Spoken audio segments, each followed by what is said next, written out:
Good afternoon. It's Wednesday, June 9th? June 9th. Um, I'm going to bring up what might seem like an unlikely subject, and that is the subject of grief. And obviously, the past year and a half, the whole planet has been dealing with an unusual amount of grief. And in my own circle of friends, there have been notable losses recently. But I'm going to talk about grief from a potter's point of view, and we'll see if it relates. So I've talked in the past about when you're working on pots, and for one reason or another you make a mistake or something goes wrong, and they break or they're cracked or defective or something like that, and it turns out that they were just practice pots. All that effort you made, throwing them, trimming them, putting them out, that was just for practice. Okay. And if you're hoping to sell the pots, that's a pretty severe disappointment, particularly if whatever the freak accident is destroys more than one. But when you're making a pot that's just inventory, say like that, the loss of one pot is doesn't count as grief. I mean, the feeling you feel is more disappointment or potentially anger, that you're not going to meet a goal or something like that. So grief with pots generally either happens with the loss of some successful beloved pot, say a favorite mug, or you're working on a big exciting project and for some reason it either craps out completely or proves to be disappointing after you get it out of the kiln. And I'm reminded of a quote I'm going to mangle a little from Maya Angelou. And the gist of it is people don't people don't remember you for what you've said.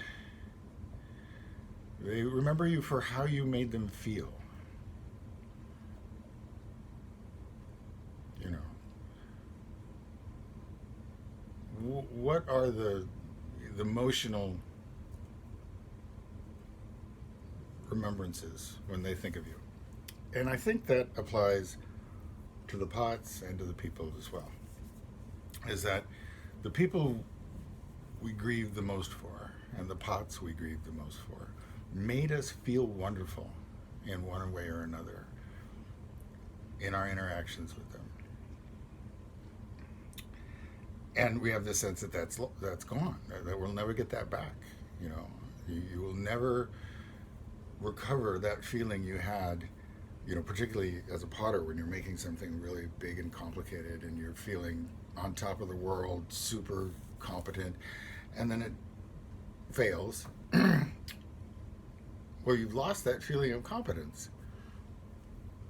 Except you need to analyze, where it broke down, how much of that was actually your fault, things like that.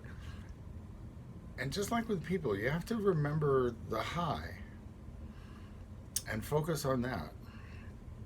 Focus on vividly remembering how good it felt to be with the wonderful person, the wonderful mug, the exciting project.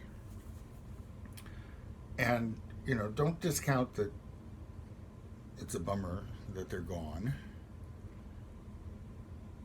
But also just don't, focus on the loss. There's still, depending on your capability as a visualizer or whatever, there's still that possibility of vividly remembering how you felt when you felt so wonderful. And then carry on. Try that again with the next project, with the next favorite mug, the next person you love. Anyway, have a good day.